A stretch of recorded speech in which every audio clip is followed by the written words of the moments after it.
ఆకాశవాణి వార్తలు చదువుతున్నది గడ్డే దుర్గారావు.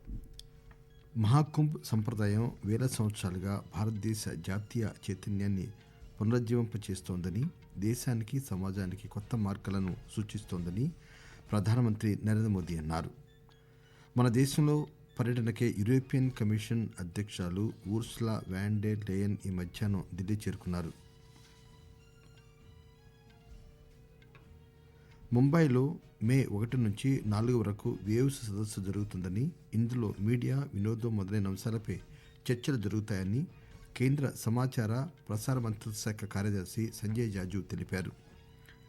అమెరికా పౌరసత్వం కోసం తెచ్చిన గోల్డ్ కార్డు వల్ల అమెరికా విశ్వవిద్యాలయాల్లో పట్టభద్రులైన భారతీయుల్ని అమెరికన్ కంపెనీలు ఉద్యోగాల్లో నియమించుకునే అవకాశం ఉంటుందని ఆ దేశ అధ్యక్షుడు డొనాల్డ్ ట్రంప్ స్పష్టం చేశారు. ఇక వార్తలు వివరంగా.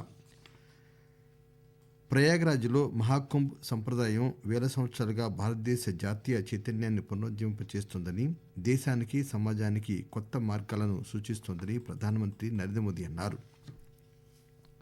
ఈసారి మహాకుంభ్ 144 సంవత్సరాల తర్వాత వచ్చిందని, మన దేశ అభివృద్ధి ప్రస్థానంలో ఈ కుంభమేళా కొత్త అధ్యాయం లిఖించిందని నరేంద్ర మోదీ తెలిపారు. ఈ మేరకు ప్రధానమంత్రి తన ఆలోచనలను ఈరోజు బ్లాగ్లో రాశారు. ప్రయాగ్రాజ్లో త్రివేణి సంగం వద్ద స్నానం చేయాలనే ఒకే ఉద్దేశంతో ప్రతి భక్తుడు వచ్చారని అన్నారు. మహాకుంభ మేళాలో భారీ సంఖ్యలో భక్తులు పాల్గొనడం ఒక రికార్డు మాత్రమే కాదని, భారతీయ సంస్కృతి వారసత్వాన్ని బలంగా చాటడానికి పునాది వేసిందని అన్నారు. 45 రోజుల పాటు జరిగిన మహాకుంభ మేళా విజయవంతంగా పూర్తయినందుకు సంతృప్తి వ్యక్తం చేస్తూ నరేంద్ర మోదీ ఇందుకోసం ప్రజలు చేసిన కృషికి, సంకల్పానికి కృతజ్ఞతలు తెలిపారు. ఈరోజు కొత్త ఢిల్లీలోని విజ్ఞాన్ భవన్లో ప్రాణిమిత్ర, జీవ్ దయా అవార్డుల విజేతలకు కేంద్ర మత్స్య, పశుసంవర్ధక, పాడి పరిశ్రమల శాఖ సహాయ మంత్రి ఎస్పీ సింగ్ బాఘెల్, మరొక మంత్రి జార్జ్ కురియన్ అవార్డులను ప్రదానం చేశారు. ప్రాణిమిత్ర అవార్డులను 5 వ్యక్తిగత విభాగాలలో ప్రదానం చేశారు. వాటిలో advocacy, innovative idea, life time animal services ఉండగా, జంతు సంక్షేమ సంస్థలు, కార్పొరేట్ సంస్థలు, ప్రభుత్వ రంగ సంస్థలు, ప్రభుత్వ సంస్థలు లేదా సహకార సంస్థలకు 2 అవార్డులను అందజేశారు.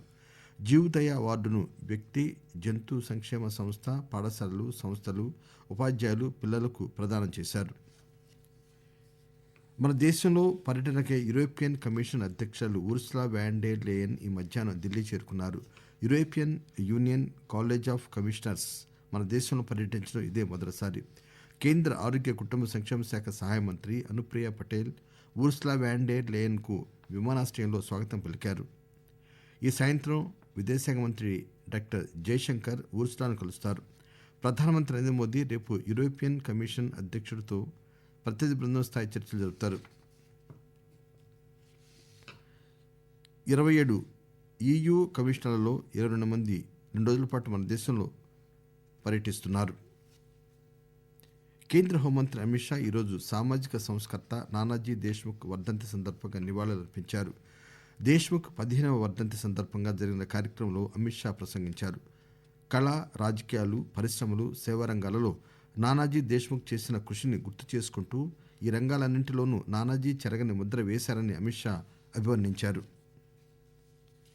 ముంబైలో మే 1 నుంచి 4 వరకు వేవ్స్ సదస్సు జరుగుతుందని, ఇందులో మీడియా, వినోదం మొదలైన అంశాలపై చర్చలు జరుగుతాయని కేంద్ర సమాచార ప్రసార మంత్రిత్వ శాఖ కార్యదర్శి సంజయ్ జాజు అన్నారు.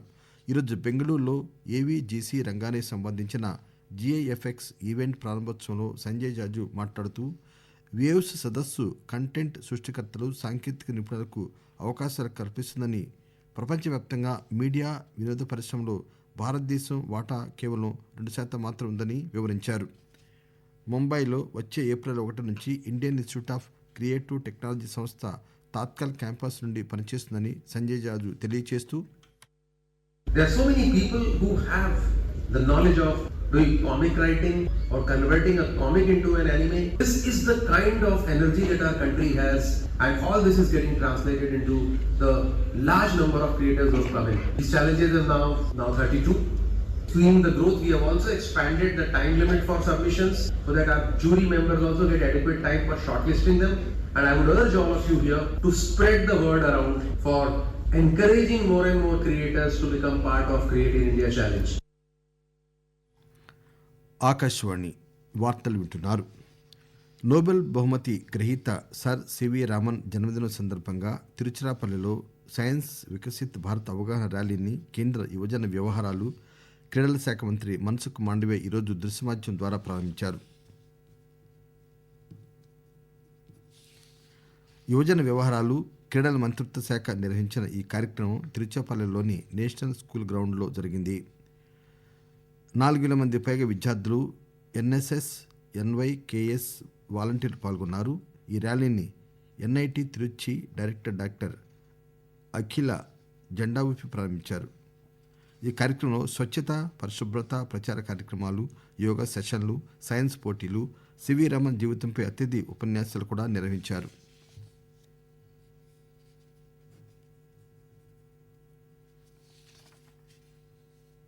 అమెరికా పౌరసత్వం కోసం తెచ్చిన గోల్డ్ కార్డు వల్ల అమెరికా విశ్వవిద్యాలయాల్లో పట్టభద్రులైన భారతీయుల్ని అమెరికన్ కంపెనీలు ఉద్యోగాల్లో నియమించుకునే అవకాశం ఉంటుందని ఆ దేశ అధ్యక్షుడు డొనాల్డ్ ట్రంప్ స్పష్టం చేశారు. అంతర్జాతీయ ప్రతిభను, ముఖ్యంగా భారతీయుల్ని అమెరికాలో ఉండకుండా ప్రస్తుత వలస విధానం నిరోధించిందని ట్రంప్ అభిప్రాయపడ్డారు. భారతీయులు, చైనీయులు, జాపనీయులు వంటి వారు హార్వర్డ్, వార్టన్ స్కూల్ వంటి వాటిలో చదువుకుంటున్నారని, అయితే వారు అమెరికాలో ఉంటారో లేదోనన్న అనుమానంతో ఉద్యోగ ఆఫర్లు రావట్లేదని అన్నారు. అమెరికాలో పెట్టుబడులు పెట్టే వారికి శాశ్వత నివాసం కల్పించేలా ట్రంప్ గోల్డ్ కార్డును ప్రకటించారు. $5 మిలియన్ పెట్టుబడి పెడితే గోల్డ్ కార్డును పొందొచ్చని చెప్పారు. అలా వచ్చిన డబ్బుతో అమెరికా అప్పులు తీర్చవచ్చని కూడా ట్రంప్ స్పష్టం చేశారు. రేడియో కార్యక్రమాలలో, ముఖ్యంగా పట్టణ ప్రాంతాలలో యువతకు భాగస్వామ్యం కల్పించాలని, తద్వారా రేడియో పరిధిని విస్తరించవలసిన అవసరం ఉందని ప్రసార భారతి చైర్మన్ నవనీత్ కుమార్ సైగల్ నొక్కి చెప్పారు. గుజరాత్లో ఒకరోజు పర్యటనలో ఉన్న సైగల్ ఈరోజు ఆకాశవాణి అహ్మదాబాద్ను సందర్శించారు. స్టేషన్ స్టూడియోలు, వార్తలు, ప్రోగ్రాం యూనిట్ల కార్యకలాపాలను సైగల్ సమీక్షించారు.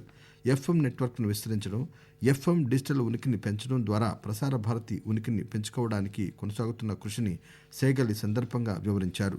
యువతకు అనుగుణంగా రూపొందించవలసిన ఇన్ఫోటైన్మెంట్ కార్యక్రమాలను అందించడంలో వేవ్ ఓటీటీ ప్లాట్ఫామ్ ఒక ముఖ్యమైన ముందడుగని నవనీత్ కుమార్ తెలుపుతూ, तो एक नया हमने जो एक्सपेरिमेंट किया है, एक नया प्रयोग किया है कि दुनिया में ऐसा ओटीटी जो प्लेटफॉर्म है, ऐसा ओटीटी ऐप और कोई नहीं है जिनमें ये सारी सुविधाएं उपलब्ध हैं. तो वो हमारा जो है लेटेस्ट है, और उसके साथ साथ हम अब ये कोशिश कर रहे हैं कि हमारे जो आकाशवाणी और दूरदर्शन है, दोनों में तकनीक का कैसे बेहतर उपयोग करके रीच कैसे बढ़ाई जाए और बेहतर साउंड क्वालिटी कैसे हम लोग देने का प्रयास करें.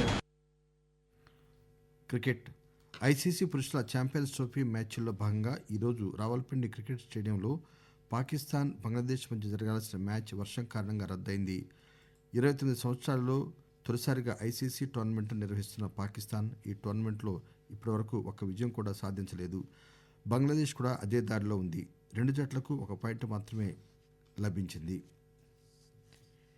రక్షణ శాఖ మంత్రి రాజ్నాథ్ సింగ్ రేపు జాతీయ సైన్స్ దినోత్సవం సందర్భంగా హైదరాబాద్ గచ్చిబౌలి స్టేడియంలో జరిగే విజ్ఞాన్ వైభవ్ 2025 ఎగ్జిబిషన్ ప్రారంభిస్తారు.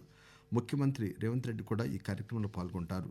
DRDO, aeronautical society of India, doctor Kalam institute of youth excellence సంస్థలు ఈ 3 రోజుల ఎగ్జిబిషన్ను ఏర్పాటు చేస్తున్నాయి. ఈ సందర్భంగా హైదరాబాద్లో జరిగిన మీడియా సమావేశంలో మాట్లాడుతూ DRDO missile strategic systems director general you Rajababu ఈ ఎగ్జిబిషన్ సందర్భంగా డిఆర్డీఓకు చెందిన అన్ని సంస్థలను, ఇతర సంస్థలను ఒకే వేదికపైకి తీసుకువచ్చి యువతకు ఉపాధి అవకాశాల గురించి తెలియజేయడం జరుగుతుందని అన్నారు. ఆకాశవాణి ముఖ్యాంశాలు మరొకసారి. మహాకుంభ సంప్రదాయం వేల సంవత్సరాలుగా భారతదేశ జాతీయ చైతన్యాన్ని పునరుజ్జీవింపచేస్తోందని, దేశానికి, సమాజానికి కొత్త మార్గాలను సూచిస్తోందని ప్రధానమంత్రి నరేంద్ర మోదీ అన్నారు. మన దేశంలో పర్యటనకే యూరోపియన్ కమిషన్ అధ్యక్షురాలు ఉర్సులా వ్యాన్ డెర్ లేయన్ ఈ మధ్యాహ్నం ఢిల్లీ చేరుకున్నారు. ముంబైలో మే 1 నుంచి 4 వరకు వేవ్స్ సదస్సు జరుగుతుందని, ఇందులో మీడియా, వినోదం మొదలైన అంశాలపై చర్చలు జరుగుతాయని కేంద్ర సమాచార ప్రసార మంత్రిత్వ శాఖ కార్యదర్శి సంజయ్ జాజు తెలిపారు. ఆకాశవాణి వార్తలు ఇంతటితో సమాప్తం.